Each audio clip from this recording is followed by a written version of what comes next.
asalaamaaleykum mbokk yi ñuy suivre ci Daara Technologie ñu ngi leen di gërëm te di leen jaajëfal dal leen ak jàmm ci seen nouvelle vidéo alors tey jii ñu jàng beneen fonction bu bees ñu koy wax la fonction de rotation ou bien les fonctions de rotation.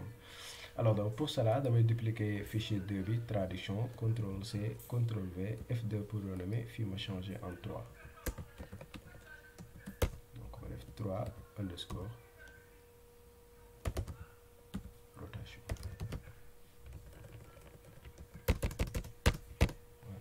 Donc fii au lieu de les fonctions de traduction CTRL D ma def rotation. Alors fonction de rotation dafay permettre tout simplement comme son nom l'indique tourner benn élément maanaam nga jël benn affaire nga bëgg ni nga ni lii par exemple dama ko bëgg a def une rotation moo xam benn boîte la moo xam image la nga utiliser tout simplement rotate pour def ce qu'on appelle la rotation. Alors donc pour cela on va utiliser toujours la propriété CSS transform nga utiliser rotate. Am na rotate X, am na rotate Y, am na rotate Z. Si on fait par exemple rotate X, bon souvent X ak Y doo gis par exemple effet bi de trop. Donc fii bu ma defee bu ma changer angle bi mu laaj ma angle ma jox ko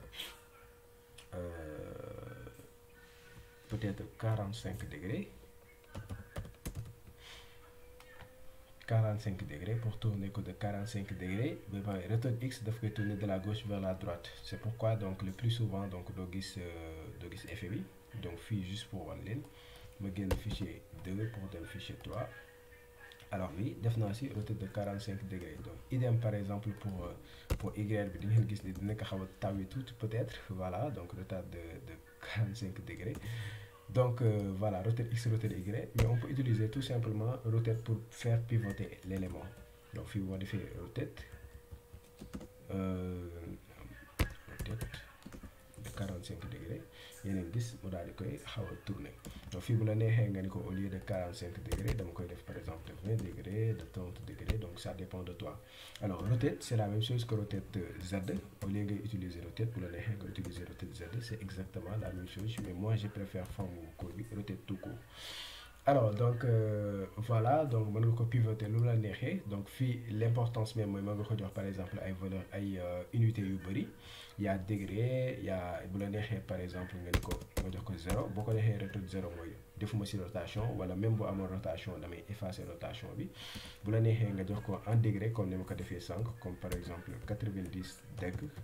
Donc ma actualiser mu tourner ko de 90 degrés je pense que oui 90 degrés il ne tourne pas mais ça je fais 45 degrés n'est-ce pas ñu ngi gis par exemple 45 degrés ñu ko tourner. Si je fais 90 qu'est-ce qu'il y a voilà voyez l'image il a tourné l'image de 90 degrés. Donc fii bu la neexee au lieu de degré nga jox ko par exemple en tourne n'est-ce pas tourne da ngay commencer toujours par 0 point quelque chose par exemple 0.1 tourne. Ma actualiser yéen a ngi gis mu tourné ko mu neexee ni ko 0.2 0.3 0.4 et cetera mu tourné encore. Donc bu la neexee aussi nga utiliser radian nga jox ko par exemple une valeur en radian par exemple 2.3 rad pour jox ko en radian voilà. Donc fii bon je vais faire court je vais faire tout simplement 45 degrés voilà ma tourné ko 45 degrés. Maintenant je vais faire autre chose maanaam damay jël par exemple image yi ma dupliquer ko 3 fois donc image bu si nekk ma jox ko benn identifiant léegi ma sélectionner image yi ma daal di leen yi pivoter. Donc pour cela damay sélectionner balise IMG CTRL D ma def voilà comme ça ID est égal à IMG 1 donc fii ma changer IMG 2 IMG 3 donc fii damay naan ko ñett yooyu defal ma ko pour toutes les images mais sélectionner ma par exemple image 1 nga defal ma si rotation de 20 degrés par exemple rotate comme ça de 20 degrés. Donc, même chose pour image 2 même chose pour image 3. Alors bon fii mën nga ko yokk ni ko par exemple de 40 degrés fii par exemple nga ni ko de 60 degrés et voilà regardez ce qu'il va faire. Donc gis ngeen ni mu ko defee bii da koy pivoter de 20 degrés bi mu def ko de 40 degrés bi mu def 60 degrés. Vous pouvez faire pas mal de choses. Donc au lieu de degrés, donc comme ni mu ko leen ko waxee mën ngeen utiliser radian, mën nga utiliser tourne, mais tourne da nga koy jox par exemple ay valeur mën na neexee sax nga jox ko valeur bu négative, par exemple 0 point, donc toujours defal 0 point quelque chose, 0.4 par exemple ma tourné ko de voilà fii ici 0.4 moins 0.4 degrés, n'est-ce pas, fii bu ma defee par exemple 0.4 degrés, n'est-ce pas, voilà donc ce qu'il y a. Donc mën ngeen utiliser tous ces trucs là en radian, en tourneau, en degré, etc.